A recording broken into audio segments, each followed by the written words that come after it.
ఇక మానవతా దృక్పథంతో అర్థం చేసుకున్న రాష్ట్ర సర్కారు మార్చి నెల నుంచి క్రమం తప్పకుండా పేమెంట్ చేయాలని నిర్ణయం తీసుకుని అమలు చేస్తుంది. రిటైర్డ్ ఉద్యోగుల పెన్షన్ కూడా ప్రతి నెల ఫస్ట్ తారీఖునే జమ అవుతుంది. దీనికి కొనసాగింపుగా ఉద్యోగులు దీర్ఘకాలంగా ఎదురుచూస్తున్న 2 డిఏలను జూలై, డిసెంబర్ 2022, జనవరి, జూన్ 2023 విడుదల చేయాలనుకుంటుంది. ఇక ఈ మేరకు ఉద్యోగులకు దసరా కానుకను ఇవ్వడానికి ప్రభుత్వం సిద్ధమవుతుంది. పెండింగుల్లో ఉన్న 4 డిఏలలో 2ంటిని క్లియర్ చేయాలనుకుంటుంది.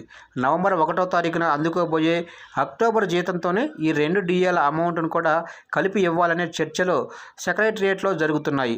ఆర్థిక శాఖ కూడా ఈ మేరకు కసరత్తు చేస్తుంది. ఇక ఒక్కో డిఏకు ఎంత భారం పడుతుందని, 2ంటికి కలిపి అదనంగా ఎంత కేటాయించాల్సి వస్తుందనే లెక్కలు ఆఫీసర్లు వేస్తున్నారు.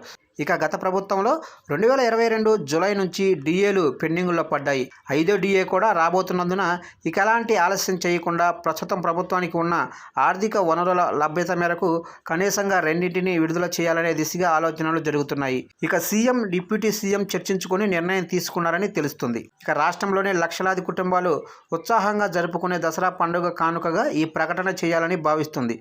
జూలై, డిసెంబర్ 2022, జనవరి, జూన్ 2023 డిఏలను 3.64% చొప్పున గత ప్రభుత్వం ప్రకటించింది. కానీ అమలు చేయకుండా పెండింగుల్లో పెట్టడంతో ఇప్పుడు వాటికి మోక్షం కలిగించాలనుకుంటుంది. ఇక ఇప్పటికే ఉద్యోగుల శాలరీలు, రిటైర్డ్ ఎంప్లాయీస్ పెన్షన్ల కోసం దాదాపు 4,800 కోట్ల చొప్పున ప్రతి నెల ఖర్చు చేస్తున్న ప్రభుత్వం ఇప్పుడు 2 డిఏలను క్లియర్ చేసి వచ్చే ఆర్థిక సంవత్సరంలో మరో 2ంటిపై నిర్ణయం తీసుకునేలా ఆలోచిస్తుంది. ప్రభుత్వ నిర్వహణలో ఉద్యోగుల పాత్రను గుర్తించి ప్రభుత్వం ఈ దిశగా అధికారిక ప్రకటన చేయనుంది.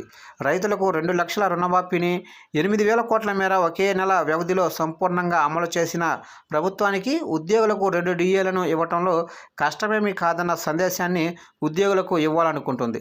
ఈ 2ంటిని క్లియర్ చేస్తే ఇక జూలై, డిసెంబర్ 2023, జనవరి, జూన్ 2024 పెండింగుల్లో ఉంటాయి. ఇక మరికొన్ని రోజుల్లో కేంద్ర ప్రభుత్వం డిఏ ప్రకటించగానే రాష్ట్ర సర్కారు కూడా అదే లైన్లో అనౌన్స్ చేయాల్సి ఉంది.